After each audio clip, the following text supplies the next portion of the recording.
Lady from the state of Wyoming, Ms. Hageman. Thank you, Chairman Jordan. It is a privilege to serve on this select subcommittee, and I look forward to the work we have ahead of us.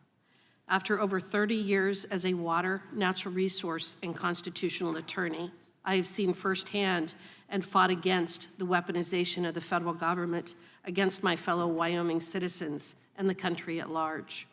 Through the testimony of our witnesses today and the points made by my colleagues, it is clear that the culture and mission of the FBI and DOJ has changed in a manner which runs counter to the rights and liberties of the American people. The purpose of government is to secure our natural rights.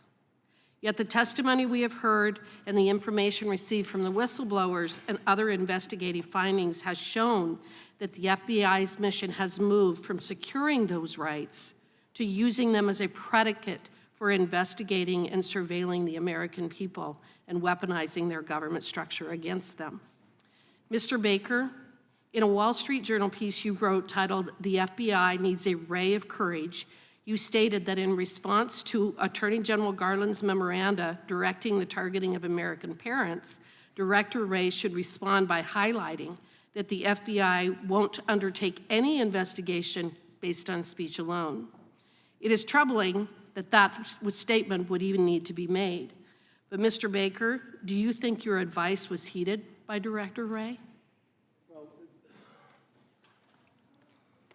In fact, I remember that episode quite clearly. I wrote that article in October, just days after the announcement became public, and I was in touch with high executives at the FBI a day or two after that.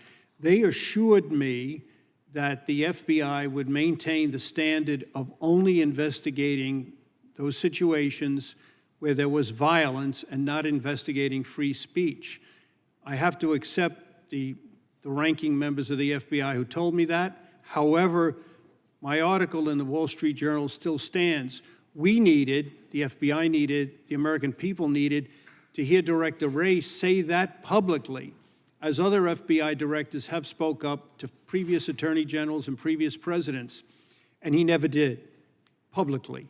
And the American people needed to hear, we wouldn't be having this discussion today if he clearly stated that we will not investigate speech, we'll only investigate violence. We're still waiting for that statement. Okay. Mr. Turley, from what Mr. Baker just said, we have seen two issues stemming from this abuse and change of priorities within the FBI and DOJ. They are either investigating Americans based upon their constitutionally protected rights, or they are flagging lawful action to which they have political objection. In some of your recent writings, you have identified two very important points from the revelation of the FBI Twitter relationship. First, that this relationship is a First Amendment violation as it constitutes censorship by surrogate or proxy. And second, you also are concerned that you don't know what is more menacing, the role the FBI played in Twitter's censorship program or its response to the disclosure of that role. The Constitution is a limited governance document. The First Amendment identified our God-given right to speak freely and imposes restraint that the government shall make no law abridging the freedom of speech.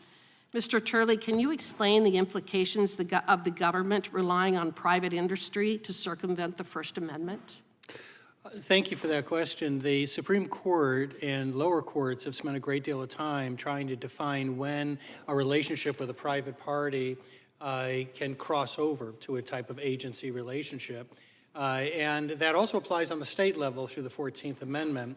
In cases like Page, for example, you have situations where you have a government official who called an employer to say, I don't like what this person said in a public meeting, and that employee was fired. And the court said, you know, that is government action. That is a violation of the First Amendment.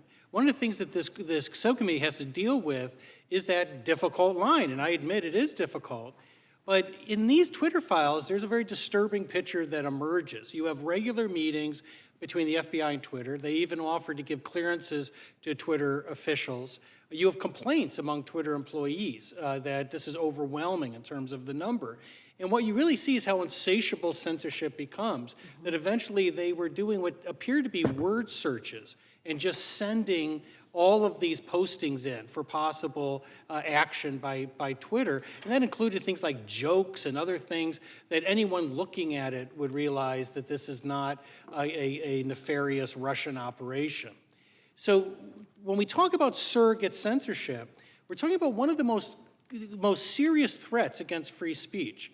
People always say, well, the First Amendment only applies to the government. The First Amendment is not synonymous with free speech. It deals with one problem of free speech. What we're talking about with surrogate censorship is a much greater problem for those of us who value free speech as a defining right of this country. I appreciate that. And one more point to make, they also paid Sorry, the Twitter millions of gentlelady's dollars. time has expired. I will yield back. Thank the gentlelady from Wyoming.